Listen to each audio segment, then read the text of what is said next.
Hey, good evening. Uh, Good evening to everyone. Uh,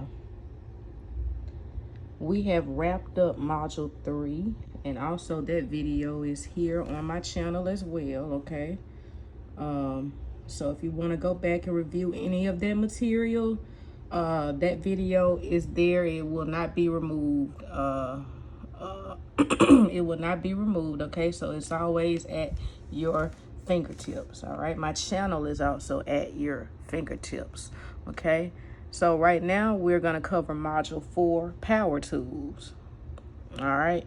And power tools are things like drills or anything pneumatic, okay?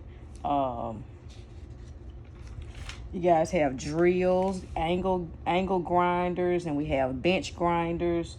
So we have lots of tools that operate automatically, or what we call pneumatically, meaning that it can be plugged into the wall. The tool can be plugged into the wall, and then of course you go from there. So the first thing that we want to make sure that we know and we note here, okay? And we note, let's put a note right here. All right, before we can use any kind of tool, before we disconnect any tool or break it down or whatever the case may be, we need to make sure that all the tools have been disconnected from the electrical power source before any replacing or repairing can be done to that tool, okay? And this goes for bits, blades, and disc, okay? So this is the first thing that we need to know, okay? All electrical tools, before, you guys need to write this down, before repair or replacing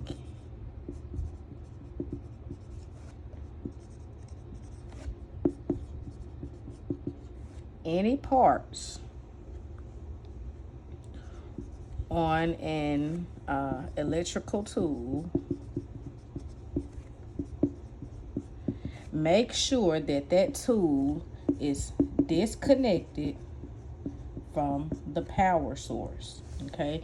Meaning make sure that it's not plugged into the wall and you're trying to break it down and repair it, okay? Because that is not safe, okay? This is for safety purposes, all right? Now, the last module, we talked about trigger locks, okay? Well, we talked about lockout, tag out, okay? And this is kind of dealing with lockout, tag out, okay? Trigger locks, okay? If a trigger lock has been applied to a tool, do not attempt to remove the lock. Only the person that applied that lock will be the person that's authorized to remove it, okay? So we need an authorized person when we're talking about a trigger lock.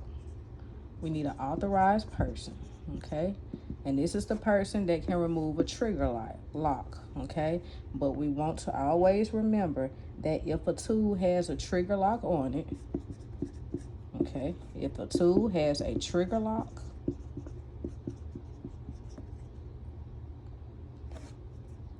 do not attempt to remove that lock. This is the only person that can remove that lock, okay? And we talked about, like I said in the last module, we briefly talked about lockout, tag out, all right? Okay, hammer drills. Hammer drill is the next power tool. Hammer drill, D-R-I-L-L, okay? And in order to operate a hammer drill, you have to apply pressure to the drill bit, okay? against whatever surface it is that you're, whatever workpiece that it is that you're working on, you have to apply pressure to that drill bit. All right, I'm gonna write it so you guys will have it. All right.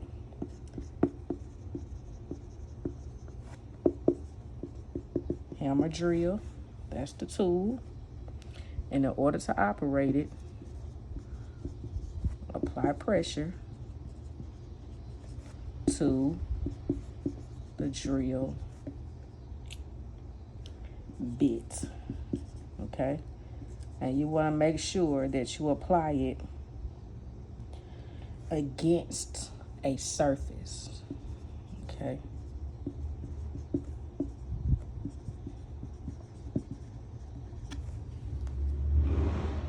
All right.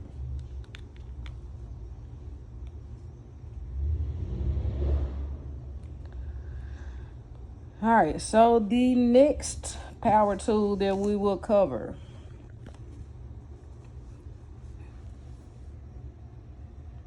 a pneumatic drill. I'll write it here. A pneumatic drill. This is an automatic drill. This is a drill you simply plug in and then you push the button and end turns, okay? It's just an automatic drill, okay? You charge them, you plug them in, you charge them, you can unplug them, and then use them, kind of like a cell phone, all right? So this drill here can be used when there is no available energy source, all right? This can be used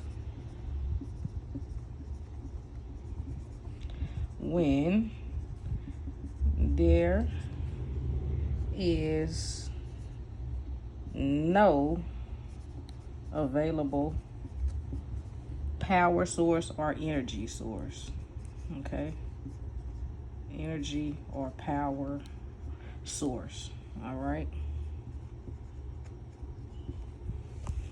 Now, like I said, it's like a cell phone, okay? You don't always have to be hooked up. When you use your phone, it does not always have to be plugged in the wall. You can take it off the charger, and you can take it, you know, you can take your cell phone throughout the day and talk on it, operate it. That's kind of how this drill is. You can unplug it, and you can take it wherever it is you need to go with it and still be able to use it. And then when it needs to be charged, you put it back on the charger. All right. All right, and then what we want to, the next point that I'm gonna go over as far as the grinders, okay, this is about grinding blades, okay? And if you look at an angle grinder, okay, you will see that it has grinding blades, and it also has a guard around that blade. Now, what is that guard designed to do? A guard is there. There's a guard there. Guards protect, right? Okay, so what those guards do on both sides of that blade, they protect you from being cut.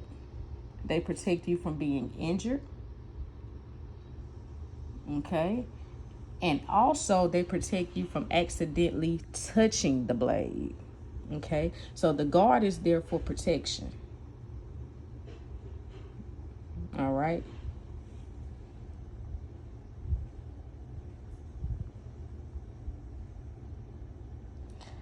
Also, let's see.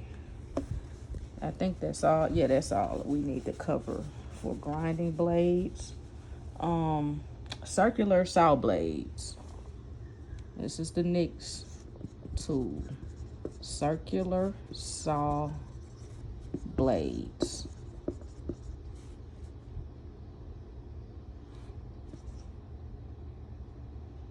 Okay, so when you cut with a circular saw blade, all right, the cut that it makes is called a kerf, okay? So say you cut on a piece of wood with a circular saw blade, okay? This is the piece of wood, all right? Say you cut and you make a line, say you make a line here, okay? This line here is called a kerf, Kerf, all right?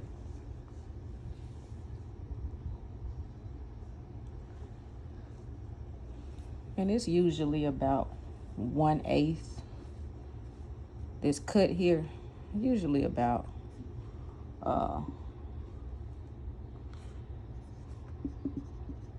1/8 inch, okay, or 3.2 millimeters, okay,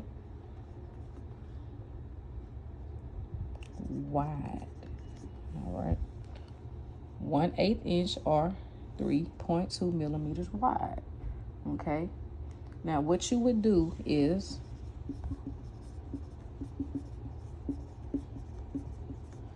align the blade with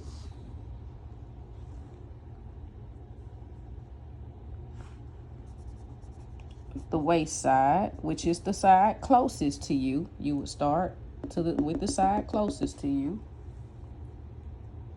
All right. All right. So align the blade with the waist side.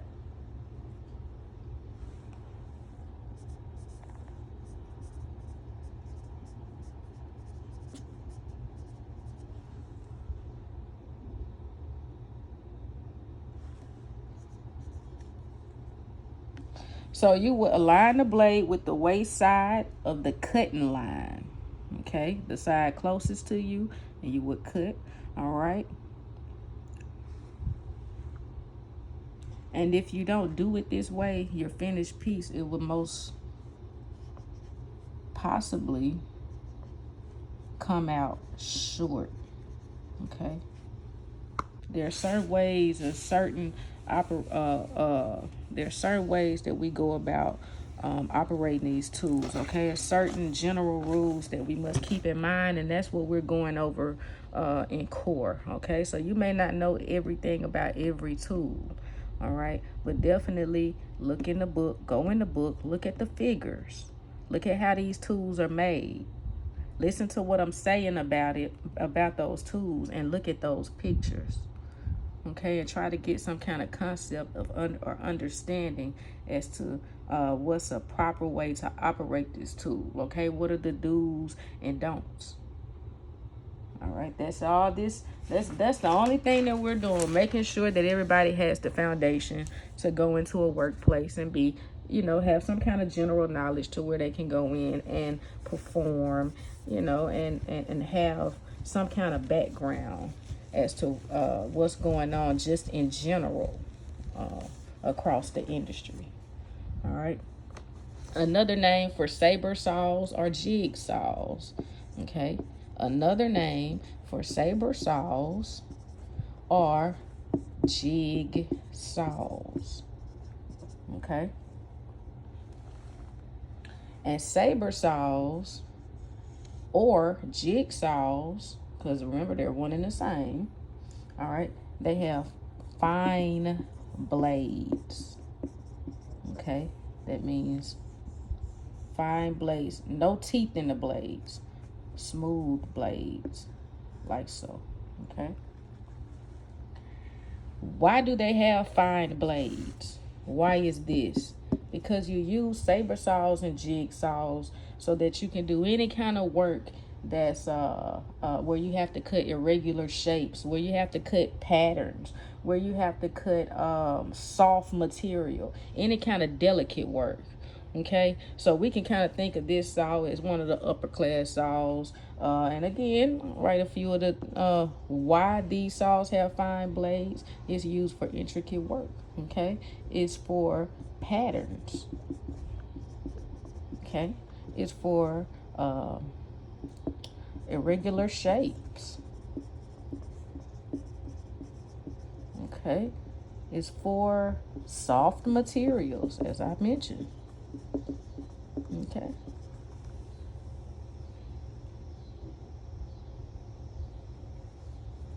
All right. Make sure you guys have that. Now, Going back into the first rule that we covered when we first started this video for power tools, and I was saying before you do any work to a tool, before you can repair it, before you can remove anything off of it, we would have to make sure that that tool is not plugged into an energy source or an electrical source. Okay, so the next point that I want to make, and it's about a saw. Okay, and generally like I said, this applies to all power tools. Okay, all tools, you want to make sure that they're safe to use before you operate them. Okay, so before using a saw, make sure the switch before, okay, before you use a saw, okay, before using a saw, make sure the switch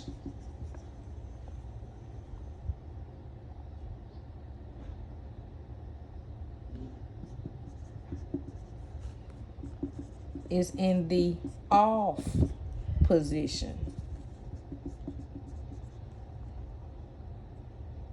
Okay, before it's plugged into a power source.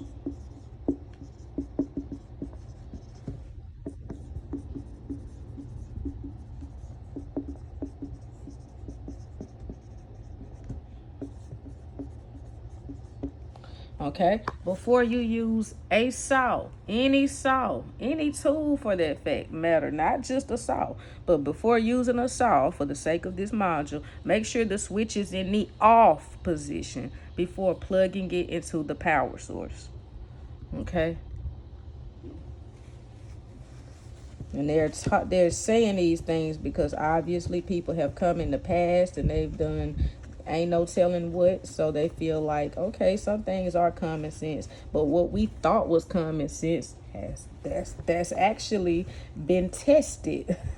So they have to go back and modify and include some of these things in the textbook so that you as potential employees will not go into the workplace and make those senseless mistakes, right?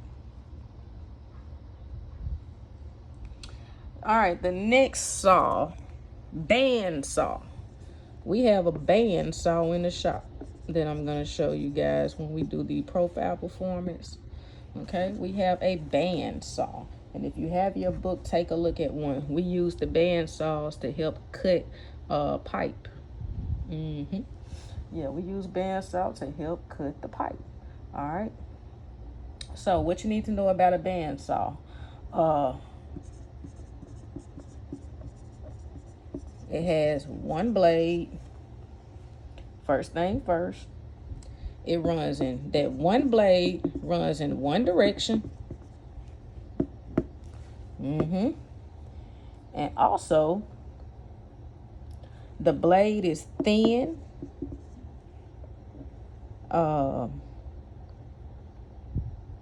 It's flat, okay, and it's usually a piece of steel. Okay, it's made of steel. All right, thin, flat blade made from steel. All right, so you have a band saw. All right, now think about this. You have a band saw, right? And you have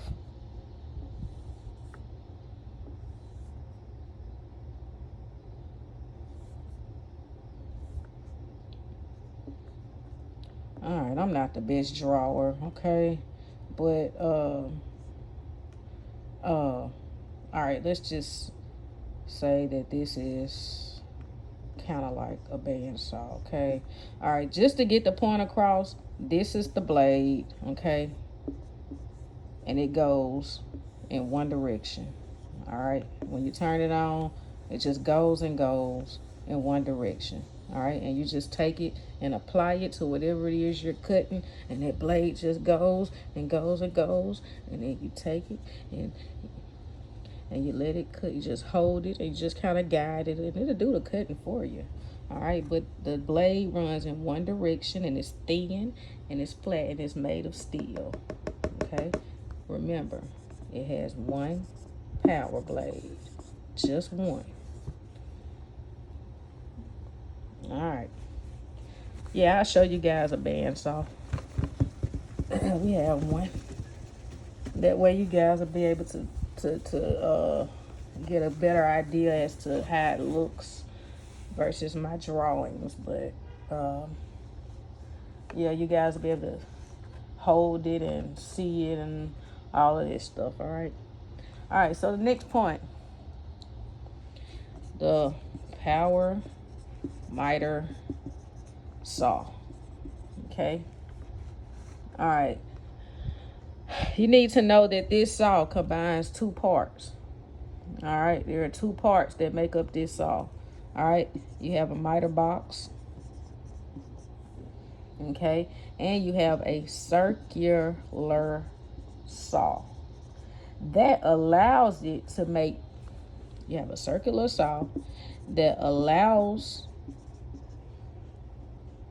the power miter saw to make straight and miter cuts. Okay, so the power miter saw has two parts. You'll have a miter box, and a circular saw. Okay, and that circular saw allows the saw to make straight and minor cuts. All right.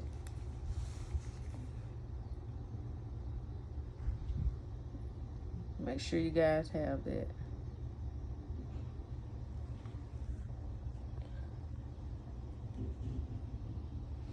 All right, the next tool that we will talk about, angle grinders. Angle grinders. Okay, we talked about the guards on angle grinders. Well, what are angle grinders used for? Okay, they're used to grind corrosion, any kind of porosity,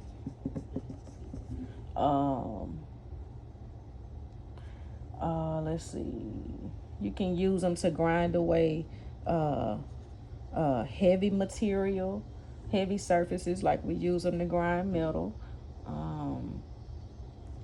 You can use them to grind pipe, and you can use them to grind welds. Okay, but angle grinders, they're used to grind off corrosion, porosity, pipe, plate, welds. All right. So don't forget, those angle grinders also have those guards, okay, that protect you from being cut or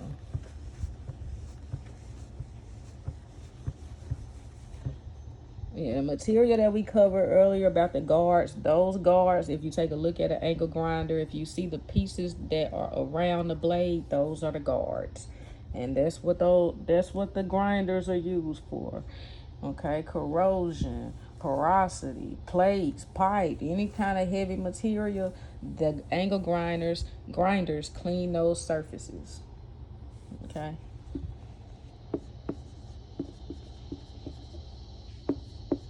Bench grinder. You guys have not yet been in the shop, but we also have a bench grinder that sits there, and you guys, most of you will be using it. All right, but we'll talk about the wheels on the grinder. Okay. All right, the wheels on a bench grinder should have a gap of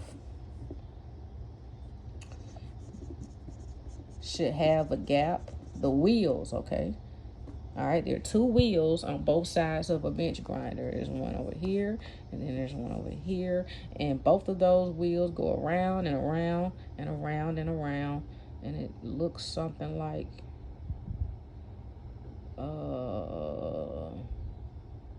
like a like a box or some sort, but the two wheels on that grinder, they also have guards on them too. All right, that are used for safety purposes as far as protection. But the bench grinder, let's talk about these wheels here, okay? It should have a gap of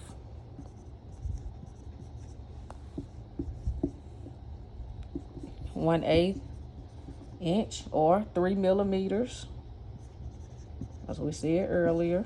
1/8, similar 3 millimeters, okay, between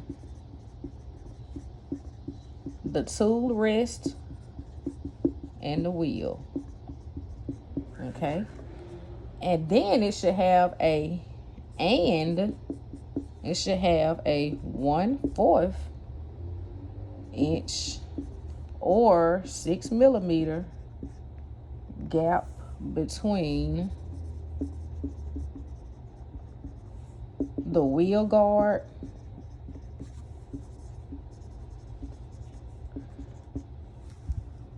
and the wheel, okay? Another name for a wheel guard is a spark arrestor. All right, so let's go back through this. All right, the bench grinder, okay, there should be a gap between the tool rest and the wheel. How big should that gap be? 1/8 inch. And there should also be another gap between the wheel guard and the wheel. How big should that gap be? 1/4 inch. Okay, what's another name for a wheel guard? A spark arrestor. All right, make sure you guys have that. Pause the video, make sure you have it. All right, if you guys think of any questions, email me at warnerc and the number 2 at mybrcc.edu. All right, or just wait till we get in class and shoot away. All right, ask away. All right. All right, a ring test. Let's see. A ring test. How to perform a ring test.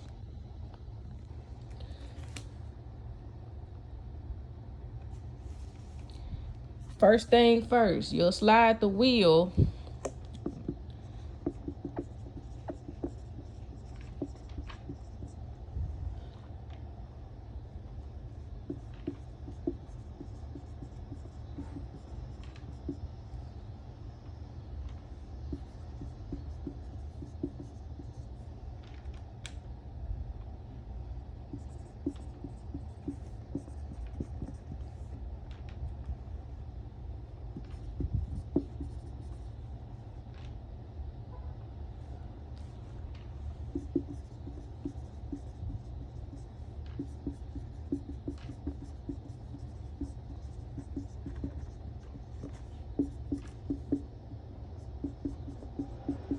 All right, listen. All right, I just kind of wrote this 2 parts to a ring test. This is how you perform it, okay? You slide the wheel on the rod that fits the wheel hole, of course, okay? And then you tap the wheel gently, okay? And you would tap it with a piece of wood. All right, it's just those 2 parts right there. How to perform the ring test. Make sure you have the proper wheel that fits on the wheel hole, and then you tap it with a piece of wood, and you tap it gently. You don't go to banging on it. All right. So that's how you would perform a ring test. Now,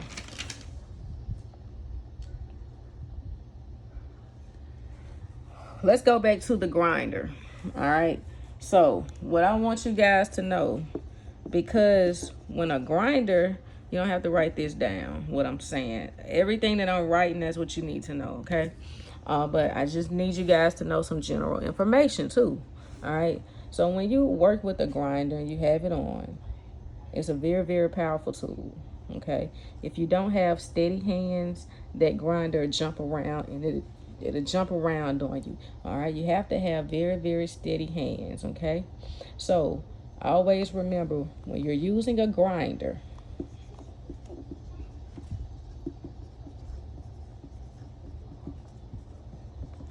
When using a grinder with burr bits,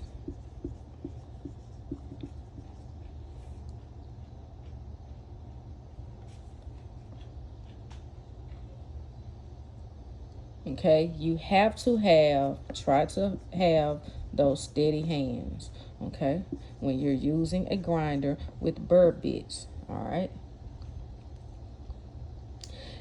And burr bits, what you need to know about burr bits, they operate at a very, very high RPM, okay? So I'm gonna write high RPM right here.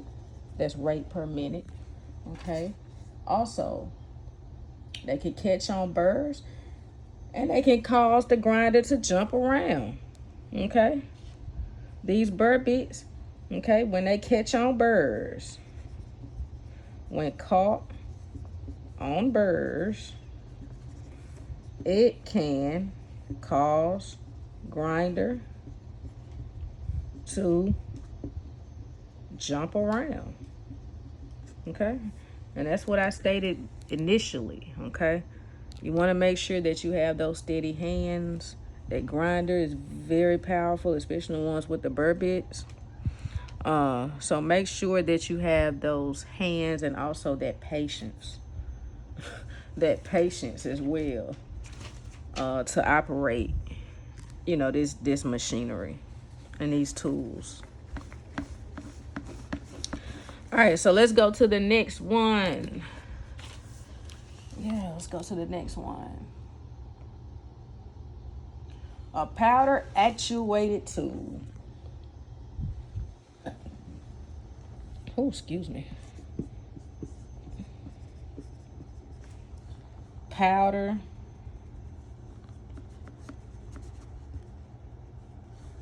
and just take that off.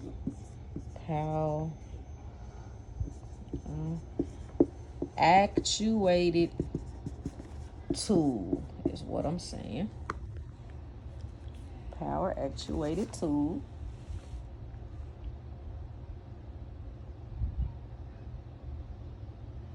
Okay, this tool here is powered by gunpowder cartridges and loads, okay? How do you power this? Powder. Think about gunpowder, okay? Think about gunpowder, all right? Again, this is a low velocity tool, okay? And it's powered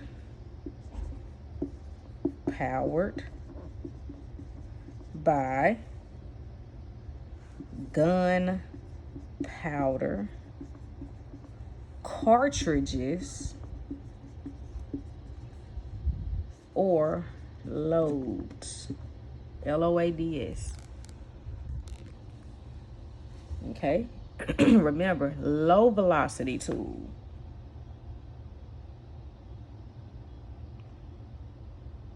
Okay? And in order to operate this tool, you have to have special certification and training.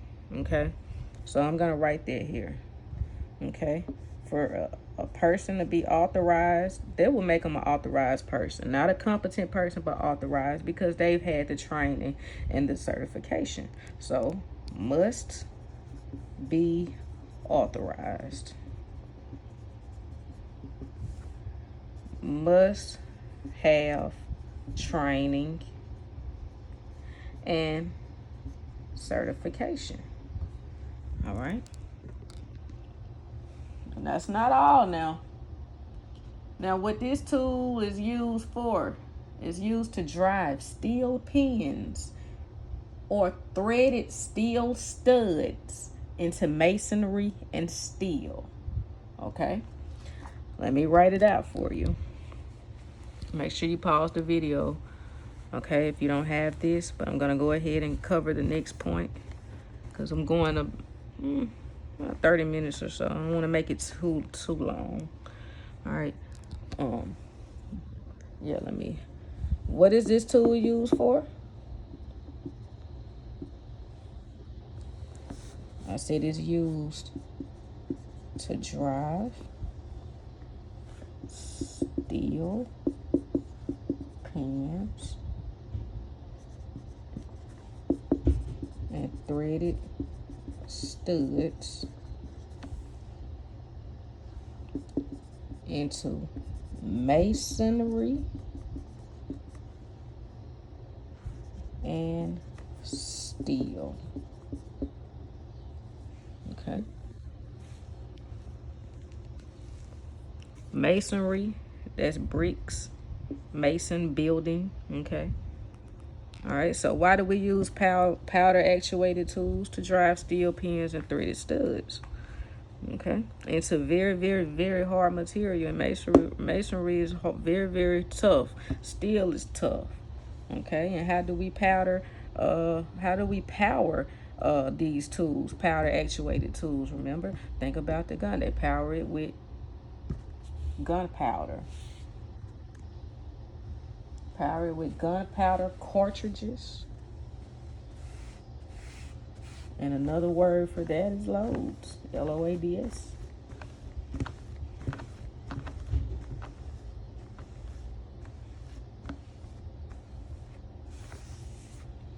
All right, again, when we're operating power tools, before we can attempt to repair or do anything to them, those tools have to be disconnected from the power source. Okay, so let's keep that in mind when we're talking about the nailer. Okay, same thing with the nailer. Okay, if the nailer does not fire, meaning if the nailer does not work, okay, you disconnect the hose before attempting repairs. Let me say it again. If a nailer, if any tool doesn't work, make sure you disconnect and then you go on and proceed to repair.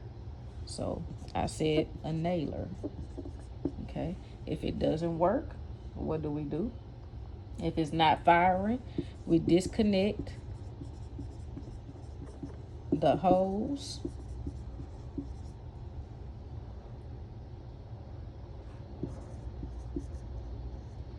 I want to write this in capital letters here. Okay.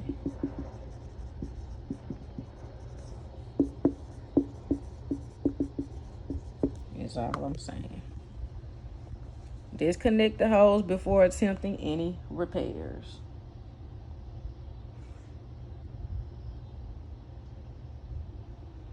All right, my next point.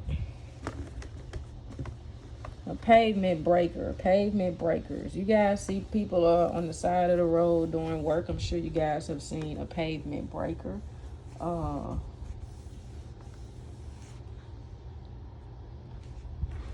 That's usually what they have when they're out there doing construction to the roads. All right. First thing you need to know about a pavement breaker is used for large scale work, demolition work. All right. When it's large like that, we call it demolition work. Okay.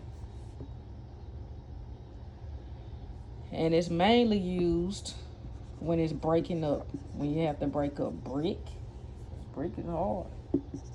And pavement or concrete. Okay. All right, this one is used. It's used for demolition work, heavy duty work, and it's usually used for brick and concrete.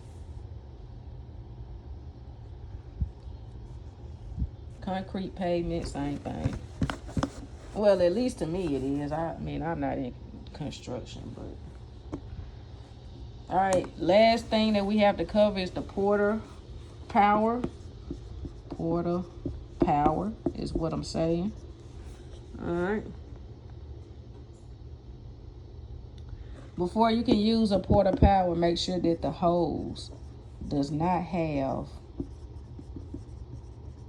kinks or twists. Okay.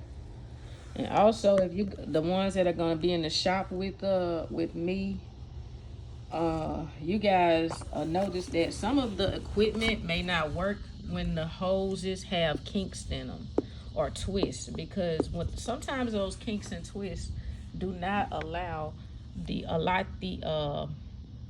energy to travel to the tool. Okay, so it can disconnect. Sometimes it can turn on and off. It'll have its little intervals to where work for a second or two, then it'll stop, then it'll work. Like it's a shortage in the hose, okay? So when it behaves like that, make sure you look at the hose and make sure that it's not twisted or it doesn't have any kinks or anything, so that electricity can travel right on up that hose and into that tool. All right. All right, again, if you guys have any questions, Warner, WARNERC, and the number 2 at mybrcc.edu. I will see you guys in class. Make sure you write down anything. Make sure you look up some of the tools and look at them. I know some of you have books, some of you don't. So since we haven't done the performance profiles on them, I can't do those until you guys are, have the test out of the way. But I'll be able to show you guys some of these tools. But as of now, you guys do, the ones that have access to internet, go on the internet and look at some of the tools. Yeah, it won't hurt. Just look at them and just kind of go over how we reviewed today. And also make sure you guys study the information. Get somebody to quiz you. Get a family member or something to quiz you. All right. And that sums up today's video. I will see you guys in class, and you guys have a wonderful, wonderful evening. All right.